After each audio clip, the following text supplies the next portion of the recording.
Player freedom and expression. If I'm happy Kev, I'm expressing that I'm about to shoot you up and you is not going to burst. That is my expressive thought. So I hope that you got that in your memo. What's going on, guys? So I'm going to go ahead and watch this top 10 fighting games of all time, give you my thoughts on it, tell you what games I think that should be on the top 10. But before we jump into it, make sure you guys subscribe to the channel, leave a like. Let me know how you guys feel about this video. You guys think that this top 10 was pretty legit? Or you think the guy was playing it very safe? Well, you guys let me know in the comment section below. Let's jump into the video right now. Let me see if this person knows about fighting games. Alright? I already know Third Strike is in it, so I'm gonna give that person a slap on the wrist, you know. Mortal Kombat 9 marked a turning point in the history of MK. It was a reboot. That's true. Of its story, but of everything that defined Mortal Kombat over the years. Puzzle combat, motor combat, and weird creative fatalities were all gone in lieu of a back-to-basics approach that MK9, that's pretty good. That's pretty good. It turned out to be the best. MK9 was actually pretty good. It was actually pretty good. I actually think it resurrected like MK, like crazy hard. For what you were about. Wow, this person knows it. Hold up. Passing glances. Let's give a round of applause for Skullgirls. Let me tell you, Skullgirls went through hell, man. When the game first came out, this was trash. I'm telling you, when the game first came out, it was trash. Let me explain to you why. It was so many bugs. It wasn't even because of the game. It was so many bugs. And but the concept of this game was so good. And I feel like it came out like, you know, at like very heavy and rough.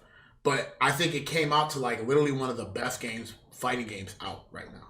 Like this game, you could spend your money and feel like, damn, I bought me a nice package. You know, pretty nice. Skullgirls, baby. Virtua Fighter 5 Final Showdown was the final arcade and console iteration of Sega's premier. Damn! Virtua Fighter? This is a pretty good one. This is actually pretty good. Wow. You know, to be honest with you, I think if you play the game, it's actually one of the best fighting games ever. But I think watching the game has its faults. But Killer Instinct's definitely a top 10 game. 2013's Killer Instinct proved the series was more than the Mortal Kombat. This definitely is a top 10 game. It was one of the first mainstream fighting games to integrate rollback netcode, and its online play is still among the smoothest around. Its dojo mode is the best teaching tool the genre has ever seen. It doesn't just teach you how to play Killer Instinct, it teaches you how to play fighting games, full stop.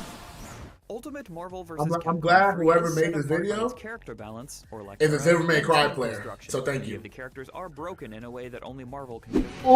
KOF 13. Damn. We can't talk about this game, IGN. You remember that guy who made a video about us? Maybe they should maybe that same person should make a video about IGN saying the K word. Free. Not only is Dragon Ball FighterZ finally a good Dragon I'm surprised this game is not number one, but I think the reason why it's not number one is because of Rollback Netcode.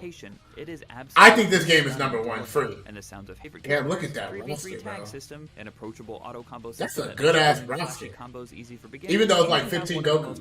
Tekken 7, yeah, this is good. Tekken has always been known as one of the most difficult fighting game franchises. Its 3D movement adds layers. You know what sucks though, man? Because I think if Tekken Tag Tournament 2 would have came around the time where fighting games were getting popular, I wonder if Tekken Tag Tournament 2 would have beat Tekken 7.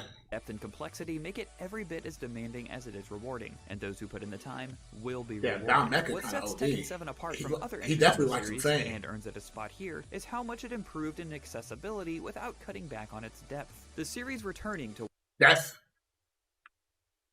actually not fully correct, but to a degree it is. Because a lot of the OG Tekken players definitely don't like the new movement in Tekken 7, but a lot of legacy skills definitely is intact. The problem is the DLC characters don't give a damn about no legacy. So interesting. Well, it looks like Street Fighter 1 number 1. Pumping up, add in Roman cancels, which lets you cancel any action into another action, and Strife has an almost limitless level of player freedom and expression. Player freedom and expression.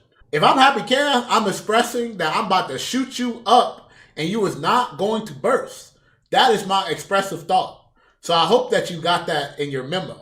I'm going to be honest. I think the main reason why Strive is so popular right now is literally because it was the first newest fighting game during the pandemic that came out with rollback, with the best visuals under Dragon Ball FighterZ. I knew it. Suit any playstyle, but the real highlight is the parry system. The decision to make any attack, from Hadokens Told to you guys, super parry arts, system. Parry, for example, it makes people just, it just changes you, bro. Like, I think every fighting game is gonna have a parry system now. Third Strike showed us what was possible, bringing the genre's most important series up to speed with its contemporaries while simultaneously elevating it to new heights. More importantly, all of it holds up today, something most games from 1999 can't say, and recent re-releases even support Rollback Netcode. Street Fighter III Third Strike is, quite simply, the greatest fighting game ever made. I don't know about that.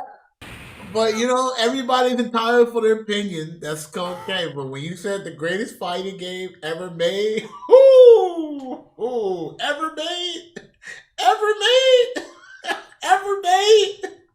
that's the part that, like, it hit me. Like, you know, if he was just like, this is the greatest fighting game in my opinion, I was like, okay, that's cool. But when you say that is ever made, you know, half the people who play Third Strike don't like this game, but I'll be honest, it's one of the most fun to watch. This is the most fun to watch game. I think the parry system is actually good, but what makes the parry system crazy is you can do it while you're jumping. That's why I think Street Fighter 6 parry is not so bad, which I hope they tone up a little bit. Just a tad bit. Just a little bit. No Blaze Blue? No, we ain't gonna show love to Blaze Blue? Come on, man. No Blaze Blue top 10? You know, this wasn't a bad list. I think this was a very safe list, to be honest with you. Like, I do agree with Third Strike. I agree with Strive. I agree with Dragon Ball. I agree with Tekken. And I agree with MK9. I think MK9 and Skullgirls. Skullgirls, those are the 6 games I really I think should be like a staple on that list. Free. KOF 15 didn't go there because of the visuals. I promise you that. I promise you KOF 15 is not there because of the visuals. Overall, the list was alright. I wish Blaze Blue got some love. Other Night got some love, you know? But I genuinely think Dragon Ball is number 1. The only reason why Dragon Ball is not number 1 is because there's no rollback.